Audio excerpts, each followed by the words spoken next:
Alright, this is video E4.p1-1, notes the hydrosphere. These are some introductory notes to really the hydrosphere in general before we really get into some of these processes of the water cycle. So the learning target here, E4.p1-1, describe that the water cycle includes evaporation, transpiration, condensation, precipitation, infiltration, surface runoff, groundwater, and absorption. This is a prerequisite, which means you've probably been taught this at some point in previous years, whether it was 7, 6, 5, 5th grade, whatever.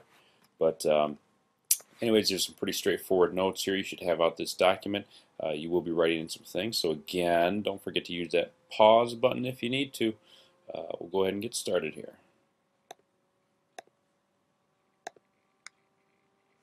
Okay, so here we go with the hydrosphere. So first off, our leading questions for the day. Why is water necessary, and how is water recycled? So first off, water and life. How does water help life to survive and function? First, there would be no life without water, without liquid water. We've got to have liquid water to have life. The reason, alone, the human body is about 70% water. In fact, all living cells are mostly liquid water. Okay.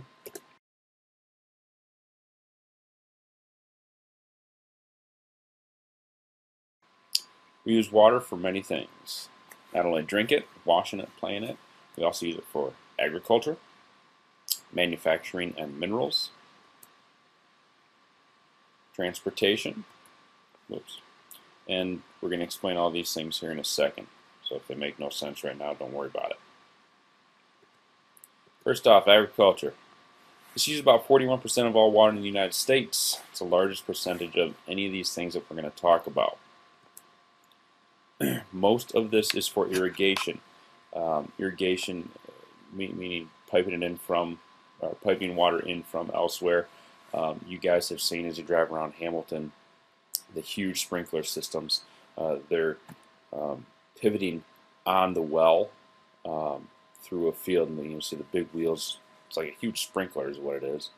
But that is irrigation systems, and they're used really just to supplement, obviously, what nature alone is providing in terms of precipitation.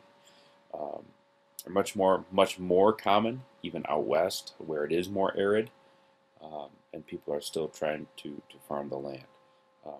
You actually see something called crop circles, not the crop circles that you think of when we're talking about aliens or something, but if you've ever flown a plane out west, you see these crop circles where everything is brown, very dried out and arid.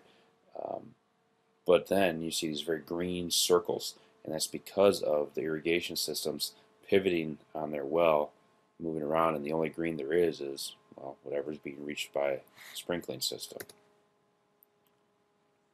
The next is manufacturing and minerals. Industry uses water for all sorts of things, like processing and cooling during production of whatever, really, whether it's paper, chemical, steel, any other product. Cooling, what I mean by cooling is cooling the product itself sometimes, or cooling equipment, machines. This uses about 11%. Much of this water can actually be recycled during the process or used over and over again. Transportation. Now this is using water in a little bit different way. We're not using it up. We're talking about moving through it perhaps. So ferries, moving people around, cars and freight, across bays, straits, rivers, things like that. Cargo ships, tankers, moving things around, products throughout the world.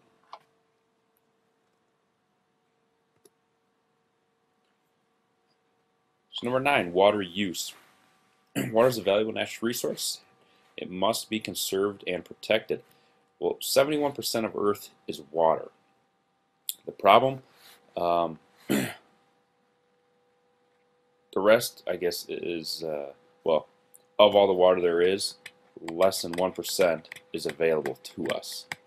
Okay, so less than 1% is fresh water, meaning no salt, and is available to us. 2.9% is in the glaciers and ice caps. So I'll clarify that in a moment here. But less than 1% is really available to us, and that's the tough part. So as we look at this diagram, we'll kind of clarify what I'm talking about. First, I want to look at this blue one down here on the left. This is all the water on Earth. 99.7% is unusable by humans, whether it's salty or it's locked up in ice, or maybe it's in the ground and we can't get to it, type of thing. But anyways, 99.7% is not usable. So here's the 0.3% that we can use. So we blow that up into this big one here, and what's usable? Well, most of it is groundwater, aquifers that we can reach, drill down to, get to, and actually use. Freshwater lakes is the dark blue, and then rivers here in sort of that light blue or turquoise.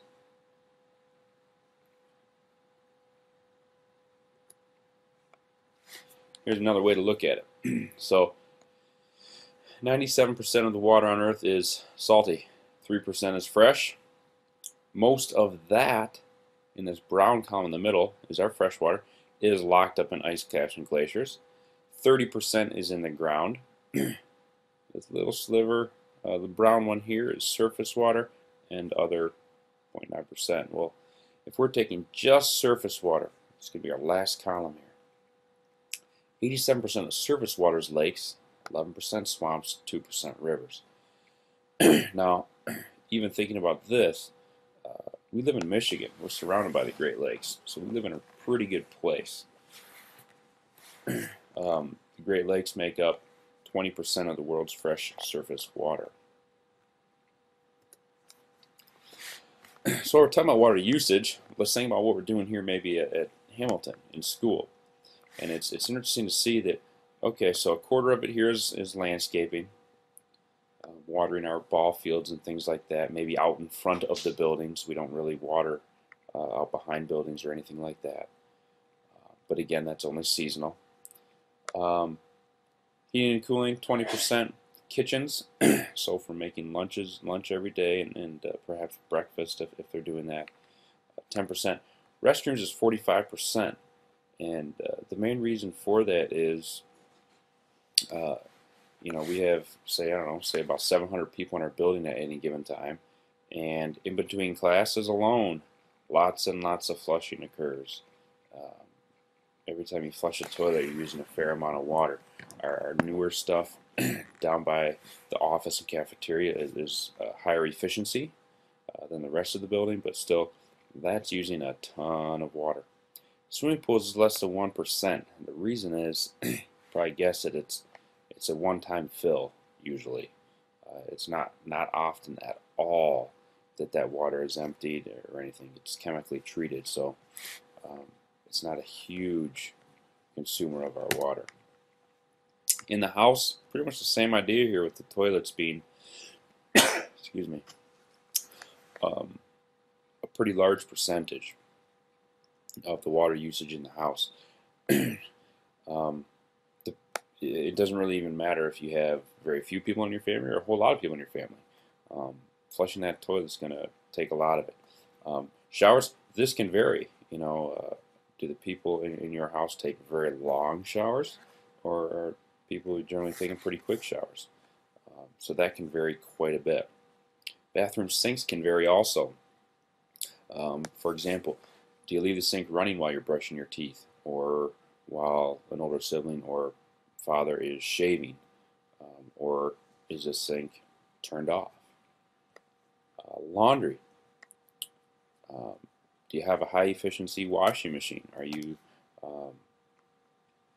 doing laundry every day, or are you making sure it's a full load before you do it? Same thing with the dishwasher. Kitchen sink is used quite a bit. What's interesting is the bathroom sink is much higher than the kitchen sink. And again, the reason really is all the hand washing after bathroom usage, as well as leaving it running during some of those things I discussed, like brushing teeth or shaving or something like that. So another look at this with conservation, some of those things I spoke about. Here's where we normally are, and these are kind of tough to look at, these numbers, But it says toilets. I think it says 35%. No, what does that say? 45%. No, that'd be 35%. Sorry, down to about 25% or 24%. Um, taking care of the leaks in the house, whether it be a dripping faucet, a toilet that's constantly running, something like that. 10 down to 3%, and so on. You can decrease the shower usage by really just taking quicker showers. It's pretty simple.